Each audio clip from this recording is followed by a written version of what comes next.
अस्सलाम वालेकुम, कैसे हैं आप सब? अल्लाह आपको सेहत दे, तंदुरुस्ती दे, खुश रखे, आपकी तमाम मुश्किलात हल फरमाए। तो आज मैं कमर दर्द, जोड़ों दर्द, घुटनों का दर्द, हर दर्द के मसाइल का हल लेकर आई हूँ, जो बहुत ही सस्ता होगा और कम बजट में होगा, जो हर अमीर गरीब हर अपने घर में बना सकता है और इसको खा सकता है। इसमें बजट का भी कोई इशू नहीं है और ये हर तरह के जो है सर्दियों में होने वाले मसाइल, जो दर्द हो जाते हैं हमें और जो अकड़न हो जाती है जिस्म में, नज़ला, खाँसी, ज़ुकाम और जो है थके-थके से जिस्म रहते हैं औरतों के और मर्दों के, उनके लिए ये बहुत कारआमद रेसिपी होने वाली है। तो स्किप मत कीजिएगा, इसको पूरी देखिएगा, बहुत ही फ़ायदे वाली रेसिपी है ये आप सबके लिए। तो चलें स्टार्ट करते हैं। बिस्मिल्लाहिर्रहमानिर्रहीम। ये देखें, मैंने 1 कप बेसन लिया है और खाली कढ़ाई में, मैंने खुश्क कढ़ाई थी बिल्कुल, पानी उसमें बिल्कुल भी नहीं था, साफ़ करके अच्छे से उसको रखा था। तो 1.5 कप मैंने इसमें ले लिया है बेसन और बेसन को हम हल्की आंच पर भूनेंगे थोड़ा-सा, जब तक इसका जो है कलर थोड़ा-सा ट्रांसपेरेंट चेंज नहीं हो जाता है, तब तक हमने इसको थोड़ा-सा हल्की आंच पर थोड़ा पेशेंटली पकाना है, क्योंकि जो है इसको तेज़ आंच पर पकाएंगे तो ये जल जाएगा। तो इसको हल्की-हल्की आंच से हमने 4 मिनट तकरीबन इसको चमचा चलाते हुए इसी तरह पकाना है।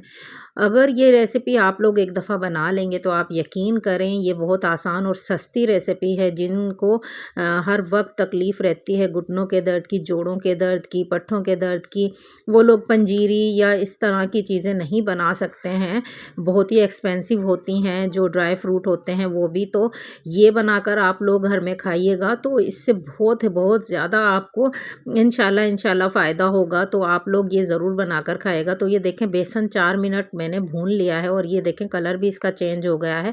अब मैं इसमें तिल डाल रही हूँ, 3 चम्मच भर के मैंने वाइट तिल लिए हैं, छोटे तिल, जो ये हर पंसारी की शॉप पे अवेलेबल होते हैं। 3 चम्मच भर के मैंने तिल लिए हैं, वो इसमें डाल दिए हैं।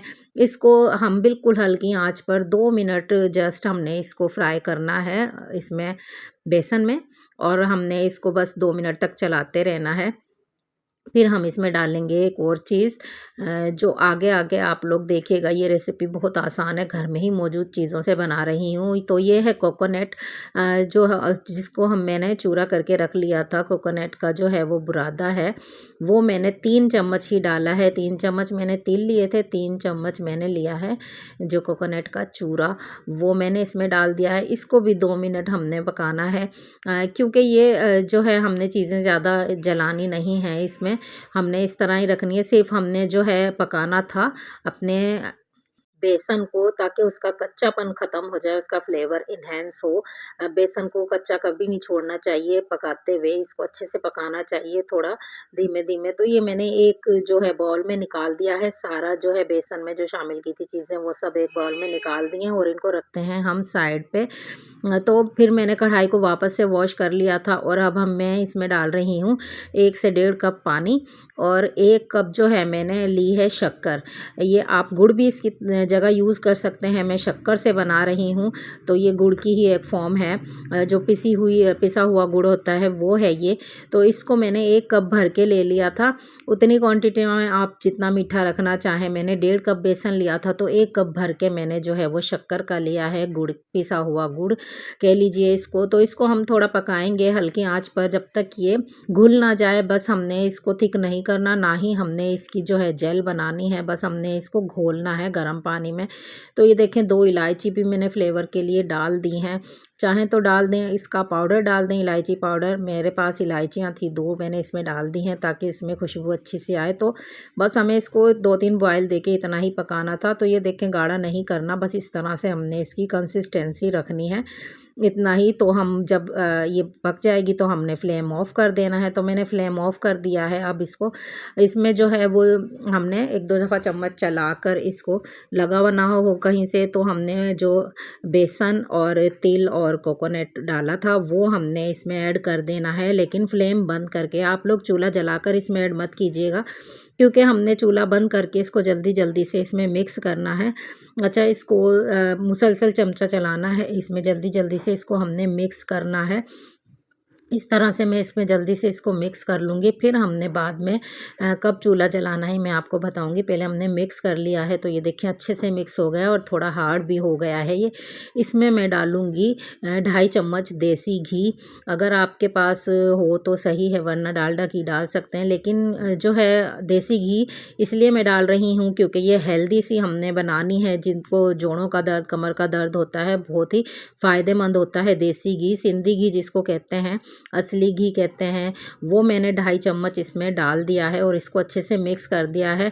असल में इसको पकाने की भी इतनी ज़रूरत नहीं होती है। जो देसी घी होता है, डालडा घी में हमें हींग आती है, तो उसको ज़्यादा पकाने की ज़रूरत है। तो बस इसमें हमने मिक्स करना है। सिर्फ 2 मिनट के लिए हमने चूल्हा जलाकर उसको अच्छे से मिक्स कर लिया था।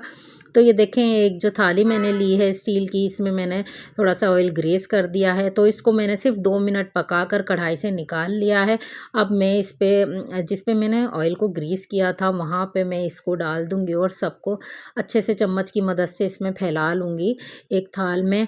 चाहें तो आप लोग इसको ऐसे भी इसके जो है लड्डू बनाकर इसको दे सकते हैं। जैसे लड्डू बनाकर आप इसके अच्छे से इसी वक्त बन जाएंगे। तो इस तरह से मैंने इसमें फैला लिया है। मैं इसकी टुकड़ियाँ बनाऊंगी, टिक्कियाँ बनाऊंगी, लेकिन आप लोग लड्डू भी बना सकते हैं, किसी भी शेप में इसको कर सकते हैं यूज़। तो फिर ये देखें, मैंने जमा दिया है। और जो भी ड्राई फ्रूट हो आपके पास, ढेर सारा हो या कम हो, जो भी हो, इसमें हेल्दी सा होता है थोड़ा ये इसमें इस रेसिपी में। तो आप लोग जितना भी चाहें इसमें ऐड कर लीजिए। इसका कोई जो है बंदिश नहीं है कि आप लोग थोड़ा ही डालेंगे, इसमें ज़्यादा से ज़्यादा ड्राई फ्रूट ऐड कर लीजिए। ये थोड़ा सा हेल्दी जो है मैं बनाकर दिखा रही हूँ आपको। जिनको दर्द महसूस होता है घुटनों में, जोड़ों में, तो इससे जल्द से जल्द वो दर्द चला जाएगा। तो इसको मैंने टैप कर लिया है उसी कप से।